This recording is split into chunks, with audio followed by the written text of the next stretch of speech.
The college basketball experience. Best players available left in the transfer portal and the NBA draft edition on the Sports Gambling Podcast is brought to you by Underdog Fantasy. Play their fantasy, pick them for a chance to win 100 times in NBA, MLB, MMA, NHL, golf, and more. Sign up today using that promo code TCESGPN to get a 100% deposit match today.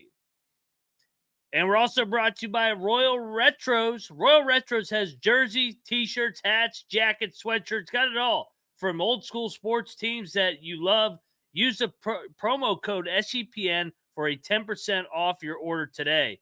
That's code SGPN at Royal Retros to take 10% off today.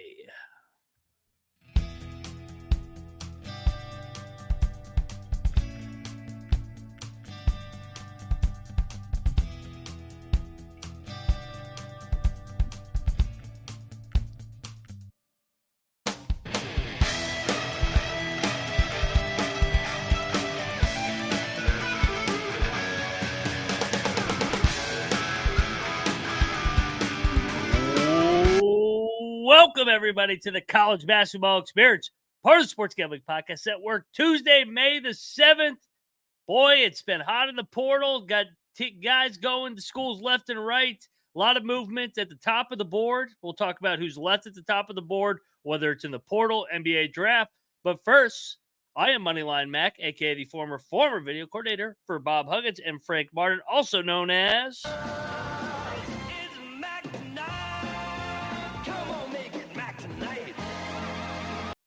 Welcome to another edition of Mac Tonight over at the College Basketball Experience. And let's get right into it, man. We got a lot of guys moving left and right. Still got some big names left in the portal, but a couple big dominoes fell over the weekend. Real quick before I do so, shout out to the chat. Make sure you fire away your questions, comments, and like and subscribe to the show. Really helps it out. But let's lead it off with the Baylor Bears. They added their big man, Norchad Omier from Miami, 6'7", 6'8", big, part of the Final Four run a couple years ago for Jim Larinaga, 17 and 10. He's a double-double guy. He was at Arkansas State. He was at Miami. So this secures up Scott Drew's transfer portal class.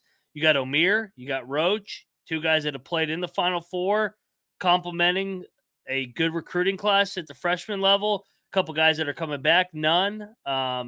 Baylor's top 5 team next year, no doubt. And there's a reason why Scott Drew turned down the Kentucky job. They upped their NIL collective. They're going to be really, really good again next year. And honestly, Baylor could win it all again next year. They could win their second national championship in 5 years, getting Omier and Roach to complement what they've already got on that roster. With Nunn and Langston Love. So looking forward to watching the Baylor Bears in the Big 12, best league in the land, just a reminder. But yeah, the Baylor's going to be really good, and maybe they add another piece or two, but I mean, they're pretty much got their core intact. Jalen Bridges can still technically come back from the NBA draft. We'll talk about some other guys in the draft, but it sounds like he probably will stay in there. Been in college for 4 years, but he still is eligible to return. Another team that's they're riding the momentum from the Final Four. Cliff Omoruyi, big fella from Rutgers, 4-year starter, 10 points, 8 rebounds, shot blocker. He averaged 3 blocks a game at Rutgers. He actually kind of had a down year compared to his junior year, but he joins that loaded class at Alabama with Aiden Holloway, Chris Youngblood, coming over from South Florida. They still are waiting on Mark Sears. But I mean, they got Nelson back from Alabama as well. Alabama's a top 5 team next year, and they're coming off the Final Four run last year. They're going to be really good. They can make shots. Now they have the big to protect the rim. They struggled defensively. Now they got the rim protector. Cliff Omoruyi makes Alabama a top 5 team. And maybe if they get Mark Sears back, maybe they're number 1 in the country. But the Alabama Crimson Tide right there at the top with the Baylor Bears. Real quick, before we dive into some of the other names that have dropped here in the portal, I got to talk to you about the hardcore baseball fan out there or the degenerate just sitting here watching this show, you're probably both. So get on over there to the MLB Gambling Podcast with the afternoon action. Either way, you'll want to make sure you subscribe to the MLB Gambling Podcast wherever you get your podcast today. And we are back on the college basketball experience. Let's talk. So I got a text today, everybody, and it's first college basketball text I've got from this guy in probably, 2 weeks, 3 weeks. Colby Dant texted me. All he sent me was a link to Kadary Richmond committing to St. John's. For those that know, that watch college basketball experience every single night of the season, Colby loves himself some slick Rick Pitino. Dude, this is a good gift for Pitino. Pitino had a hell of a couple days. Kadary Richmond, Deivon Smith coming over from Utah. He's got a starting backcourt. He's got guys that are versatile. Richmond, size, he averaged 15, 7, and 5. I mean, he's kind of a do-it-all kind of point guard. He does struggle at times to make shots from the perimeter, but Deivon Smith improved this year, shooting 40% from three. He averaged 7 assists and 6 rebounds, so they're kind of alike in a way. Richmond just has a little bit more size, but that's their starting backcourt. Experience, play hard.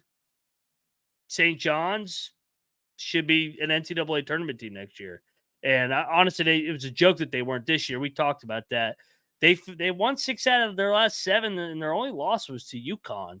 And I thought they actually played UConn as well as anybody in the country over the last month. So he joins the Porter class of Aaron Scott coming over from North Texas, the wing.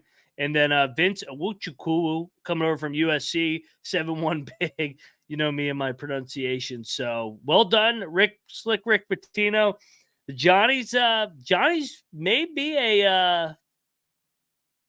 they should be a top 4 team in the Big East. So maybe Colby will get it right this year. I got the Johnnies right now in the top 4 in the Big East. Slick Rick Pitino returns to the dance with this group. I like the way that they're trending into year number 2 of the Pitino era.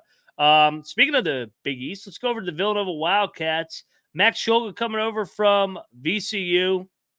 He followed Ryan Odom over from Utah State to VCU this year.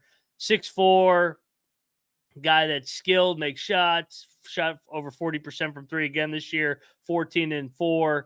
Good size, good decision maker. That's a good get for Villanova after they lost Thamba over to Oregon a couple weeks ago. So I kind of like the fit of Shulga rather than Thamba going over to Oregon. I think Shulga fits Villanova better. High IQ player. Big year for Kyle Neptune. Year number 3, hasn't made the dance. I know Jay Wright struggled early in his career, but this is a different time and age. They're paying a lot of money for these players. NIL collective at Villanova. They need to get this thing back to the dance for Kyle Neptune this year. And he joins Tyler Perkins over from Penn and that core that's still intact at Villanova. So Villanova should be an NCAA tournament team, but hell, I thought they were going to be an NCAA tournament team last year, and they really shit the bed down the stretch. Khalif Battle coming over from Arkansas to Gonzaga, 6'5", wing guard. He's going to score the basketball, fit right in. I kind of see him in that 6-man role at Gonzaga. Gonzaga's got their guards back, Nemhard, Hickman. They got Ike in the front court. I like this Gonzaga team. They were a top 10 team from February 1st and on. Now they get pretty much everybody back but Watson. Give me the Zags here. I mean, I talked about it in my preseason way too early top 25 the other night. They were in my top 5. So Gonzaga adds another piece here with Khalif Battle, a guy that can make shots, score the basketball off the bench. Speaking of scoring the basketball off the bench, this guy doesn't really score, but he's joining a couple guys that can score. Adu Thero coming over from Kentucky to Arkansas. He joins John L. Davis, who can score the basketball, who did not get an invite to the Combine. We did not talk about that. Talk about it here in a minute when we talk about the NBA. But John L. Davis, Jonas Adu Thero, Big Z, the freshman. There's some other guys rumored that may go to Arkansas still in the portal. DJ Wagner potentially follows Calipari to Arkansas. Arkansas is going to be a tournament team. It's Calipari. He's going to get good enough players to get him to the tournament. Now we'll see what happens when he gets to the tournament. That's been the biggest knock on him in the last 5-6 years. But I like what Arkansas's done. I like that his guys are following him to Fayetteville from Lexington, and I love the addition of Adu that we talked about, a rim protector that's played in the SEC at Tennessee. Rick Barnes admitted that he was a little surprised that he left. So Arkansas is doing the thing. They're going to be much improved from last year's disappointment. Speaking of Arkansas, who was on Arkansas's team last year, Devontae Davis, who kind of took a big step back 2 years ago, he was much more productive on Arkansas. He's headed to Oklahoma State, and Oklahoma State's had an interesting portal so far. Year number one of the Lutz era, kind of doing a little bit of combination of the portal with veteran guys and then some freshmen. I think that's more of a longevity hire. Lutz, I think they'll be competitive, but with the way the Big 12 is, it's going to be hard to flip that thing in 1 year with this kind of class. So Marcellus Avery from UCF also coming over, Robert Jennings from Texas Tech, and Arturo Dean from FIU. So yeah, it's Oklahoma State work in progress, but I think they got the right guy, right culture fit to get the thing flipped. We talked about Kadary Richmond going from Seton Hall to St. John's. Dre Davis went from Seton Hall to Ole Miss. Well, coming into Seton Hall is a ODU guard who can flat out score the ball. Chauncey Jenkins coming over, 16 points a game, 32% from three. He's joining Prince Eligbe, who committed a couple weeks ago from Boston College. So Seton Hall, we know what we're getting with Sheen Holloway. They're going to play hard. They're going to be defensive oriented. Unfortunately, their NIL collective is not very good, and that's why they're losing all their players in the portal. But yeah, they're still going to maximize what they have with Sheen Holloway. Colin Smith going from Vandy to Santa Barbara, 6'8" guy. I'd like to skip for Santa Barbara. The Gauchos getting a high major player, 7.7 rebounds a game, good fit there for the Gauchos. And what needs to be a bounce back? They were a little bit of a disappointment last year, so Santa Barbara getting a high major player in Colin Smith. Chris Conway going over from Oakland to Washington for Danny Sprinkle, 6'9", 10 points a game, 5 rebounds a game. Joins RJ Davis, who's also going over to Washington from Butler.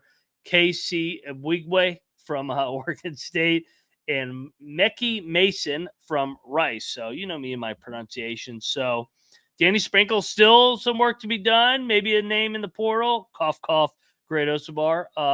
That could fulfill his portal class in year number one of the Danny Sprinkle era in Washington.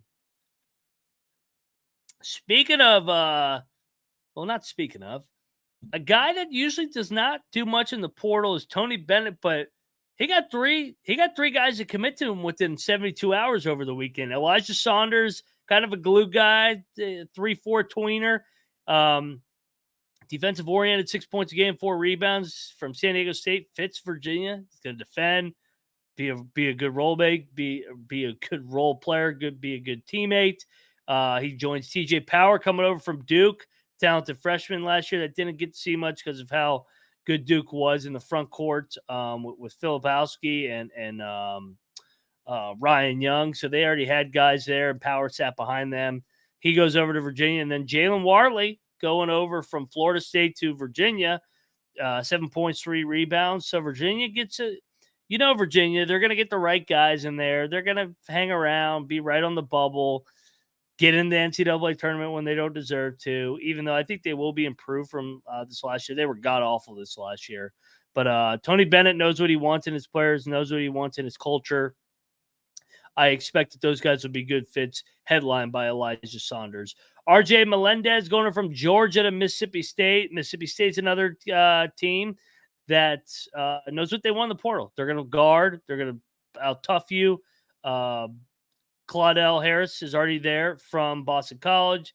Michael Nwoko from Miami. And then Kanye Clary from Penn State. So they've added multiple high major guys, size, athleticism.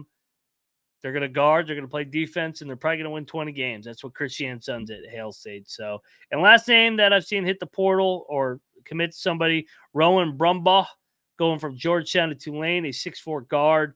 8 points a game. Good gift for Ron Hunter down there in New Orleans. So looking forward to see how he translates from the Big East to the AAC with the Tulane Green Wave. On the other side, we'll talk about some names still left in the portal, some names in the draft. But first, we got to talk about, well, our great sponsor, Underdog Fantasy. NBA players are here, and our proud sponsor wants to make it very interesting for you. Underdog is the place to play all year long. Get 100 times what you want. Underdog is available in 30 plus states, including California, Texas, and Canada. And they also just lost their champions versus player in the state of Florida. And make sure you sign up with the promo code TCESGPN. And Underdog will double your first deposit up to $100. That is the Underdog Fantasy promo code TCESGPN. Just take higher on Brunson, whatever it is tomorrow, and pair it with, we'll take Halliburton. Higher on Halliburton. He was awful. He only had 6 points the other night. So Brunson, Halliburton, higher, probably 3-1 payout over at Underdog. TCESGPN for your, and they will double your first deposit up to $100. Promo code TCESGPN.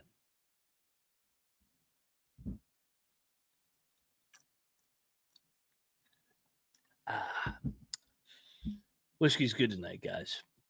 All right, let's dive back into the best available in the portal. Currently in the portal. Great Osobor, Mountain West Player of the Year from Utah State, started his career at Montana State. Could follow Danny Sprinkle to Washington. The rumor is Louisville, Texas Tech, or Washington. He's the top guy in the portal right now. Jaxson Robinson from Kentucky, from BYU. If he's in the NBA draft, if he goes back to school, I think he's going to go to Kentucky because of Mark Pope. So that's why I had /Kentucky, because that seems to be where he's going to be headed to. Chaz Lanier from North Florida, talented guard that can score the basketball. Jalen Wells from Wazoo, another talented guard. Jameer Watkins from Florida State, and I thought I saw some rumors about him earlier. Lanier it sounds like down to Tennessee or Kentucky. Watkins, he's at the NBA Combine, so he may stay in the draft, or he may pull his name and gets a big bag of cash, as they like to say.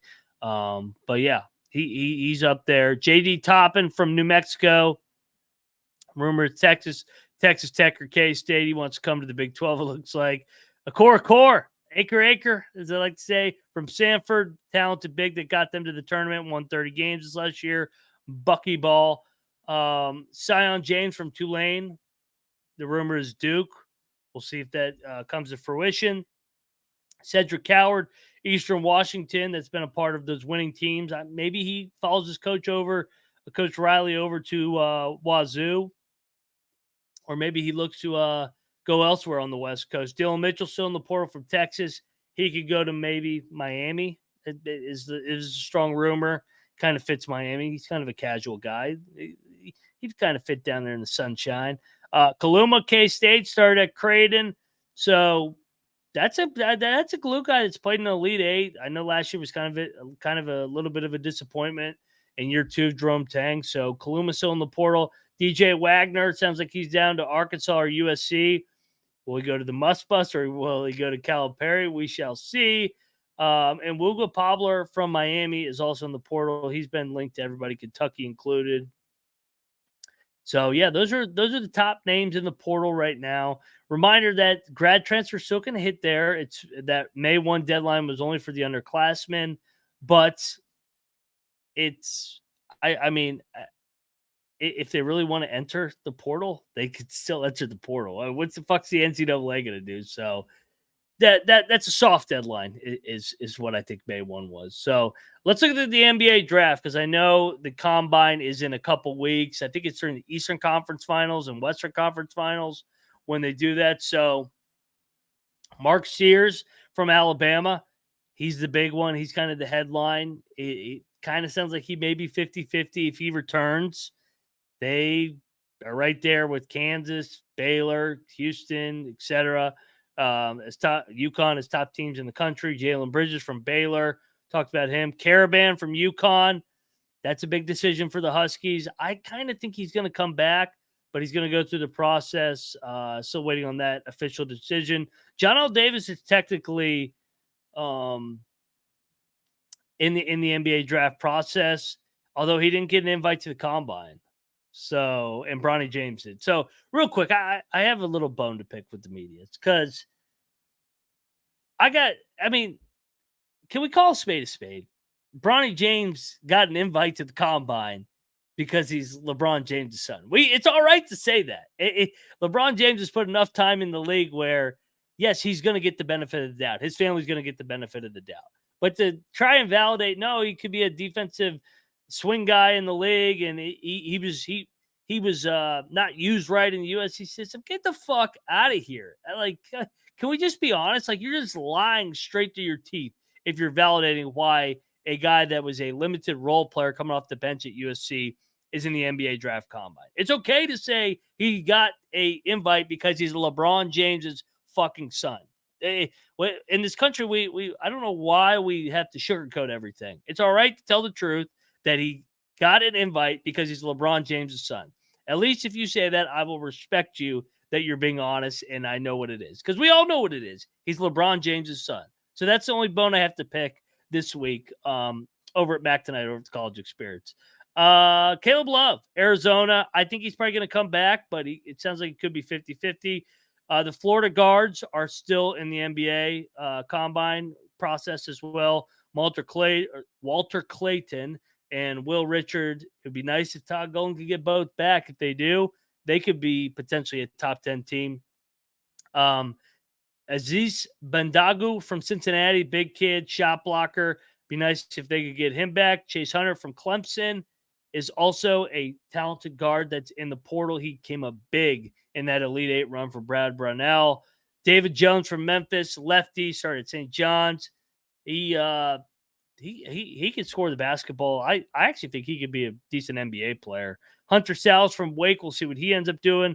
Mohamed Diarra from NC State, the guy that was playing through Ramadan in the NCAA tournament. Big, honestly, I know everybody loves DJ Burns. Diarra's emergence and the way he rebounded the ball and protected the rim really helped NC State make that a Final Four run. Telford from Butler also. And then the big one, interested to see how this one goes. Coleman Hawkins, they're saying maybe a second-round pick. Does he come back, go to Illinois, make more money? Because if you're a tweener, you're probably going to make, what, $500,000, $600,000, maybe $700,000. You can come back to school and double that shit right there, especially if you have your name in the portal like a Coleman Hawkins, where you can leverage it against other schools and get your old school or new school to pay you 1.5 or 2 million. That's just basic business. I know it's kind of shitty. We've talked about that length of where we are, but that's just the reality of it. So interested to see what happens with these with these names we talked about, what they're going to do. Do they end up coming back to school? Do they end up coming back to their former school? Do they jump to a new school? Hawkins says he'll never play for anybody but Illinois. But hey, I mean, $2 million is $2 million, or 1.5 is 1.5. So it's a lot easier said until they put that check right in front of you in that big bag of cash. So a lot of moving parts still in the portal. We're back tomorrow night over at the College Basketball Experience with special guests. So make sure you're subscribed. Join us tomorrow. Just going through the chat before we get up on out of here. Shout out to the Leg Show. Met him in Vegas. Leg Show. Hell of a guy. Timothy Green, always loyal listener. Danny Dumbshit. Seton Hall loses Richmond off the NIT title to cross over to Rick Pitino. Welcome to college basketball in the year 2024, my friend. Damani saying if Neptune doesn't make it, he's out. Probably. Colin Smith is good. He'll portal back up in the next level once he gets strength from his Achilles. Yes, that is another thing. Some guys may go down for a year, then jump right back up the following year. Trapowski is, I don't know if Trapowski's out of his wheelchair. I mean, the way he acted after the Wake fucking fiasco, you would have thought he died, but that's for another episode this summer. So, guys, appreciate you rocking with us. like I said, man, get over there, subscribe to all the channels at the College Experience. College Baseball Experience with Noah Beanick doing leading us right into Omaha here over the next month. Colby's going to start college football previews with NC Nick and Patty C. Go check out those guys. Go check out the FCS Experience. There's plenty of games, plenty of really good programs here at the mid-major level that maybe be the future of college sports with the way we're fucking going.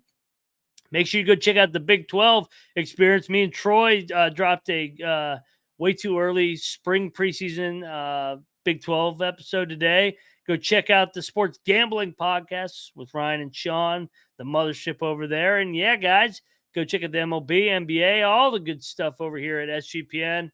But yeah, I'll see you guys tomorrow night. We got, like I said, we got a guest breaking down some of the portal winners, losers, and we're working on some other stuff behind the scenes over the next couple months of the offseason, leading into the glorious day of what will be November 4th. So, guys, appreciate you rocking. Appreciate you tuning into the College Basketball Experience and another edition of